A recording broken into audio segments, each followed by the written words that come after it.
Hey guys, welcome to the video. So I just came back from the movie theater and I saw The Shape of Water, which was pretty good. I wouldn't say it was like a fantastic, great film, but I enjoyed it. It was like if Emily was mute and found the creature from the Black Lagoon. If I had to give a quick and dirty analysis of like what I thought of the film, it was very charming and romantic at the beginning when they were showing the living room full of water and all the furniture and just everything in the apartment was floating. I feel like this is something that came straight out of a dream. I thought the characters are great, the performances were fantastic, especially from Michael Shannon. He's really good at playing a villain. Like if you've seen him in Boardwalk Empire or even 8 Mile, he was kind of a villain in that movie. I mean, he was also General Zod from Superman, or Man of Steel, actually.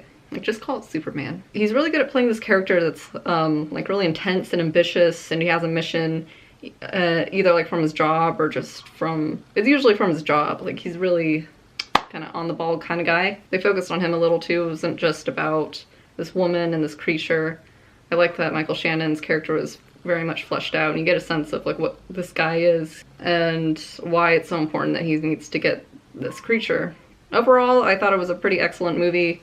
The music was just so appropriate for setting this romantic, dreamlike world. I've never been to Baltimore, but you know, they made it look alright. Overall, a good movie. I recommend seeing it. If you're a fan of Guillermo del Toro's movies like Pan's Labyrinth, then you'd probably enjoy this. Great performances, beautiful music, beautiful story actually. It's one of those movies that's like very heartwarming and you really you feel for the characters. Even the bad ones, like even Michael Shannon's character, I was like almost kind of rooting for him, but not really. He's a really interesting character to follow, would be a better way of describing it, not rooting for him. But, you know, you gotta kind of appreciate the guy's ambition. Okay, now I'm gonna get into a little bit of spoiler talk.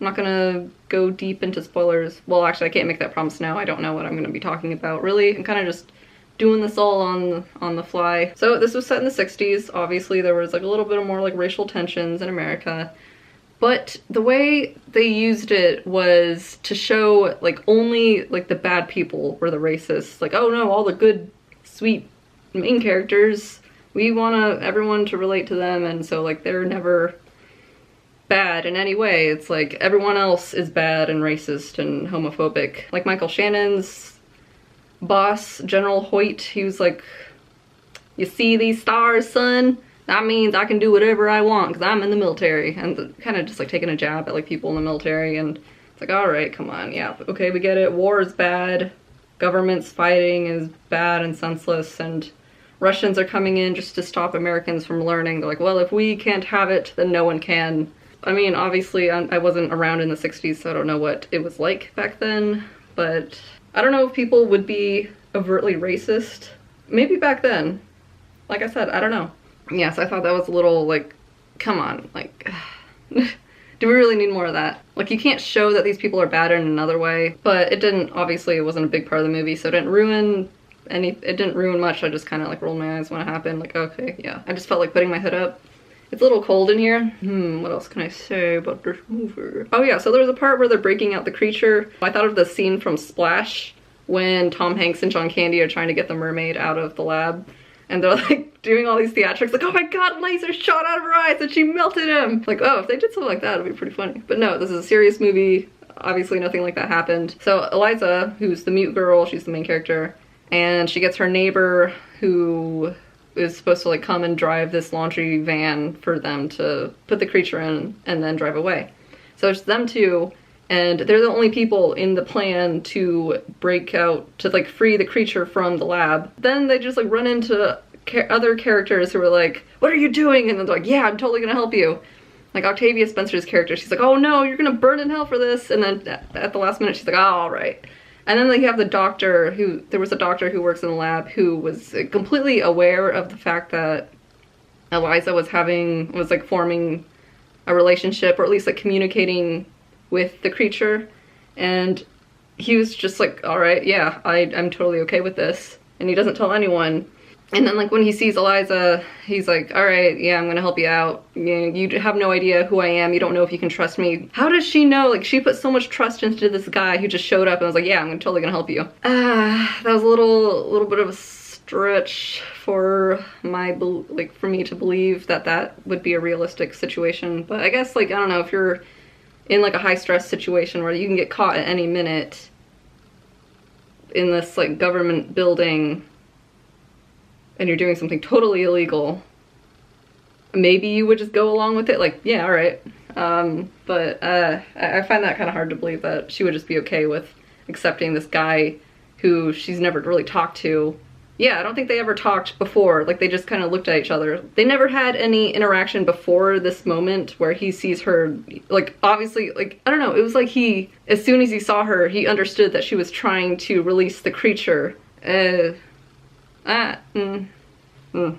else can I nitpick? Yeah, the main character was great. She was a little clumsy at like weird times, or she'd just be kind of like unaware of like what was going on with certain things. She just seemed like a little careless and like kind of kooky at times. There was a scene where like she was holding a container of salt and she kind of just like relaxes it in her hand and salt is pouring out of it and she just has like no idea that this is happening. It's like when you feel the weight of the thing getting lighter and also you can hear just like salt pouring out. Or there was like a scene where she was like standing on this like bucket and it's like obviously like wobbly and she's kind of sliding around. Or there was a scene where she like brought her lunch in to like eat with the creature when it was in the lab and an egg falls out, rolls out, and then Michael Shannon sees it later. But it was like, really, there was no point to that because he never discovered that she was in there. They focused on that. Little things like that didn't really affect anything. Like, he could have just cut that out. And then at the end, there was a scene where like they brought the creature to a canal because they were gonna have him, they're gonna set him free, and so he could go into the ocean and, you know, live his life. And Michael Shannon catches up to them. He has a gun, and instead of shooting one of the Eliza's neighbor who helped them take the creature to the canal, instead of shooting him, he just punches him.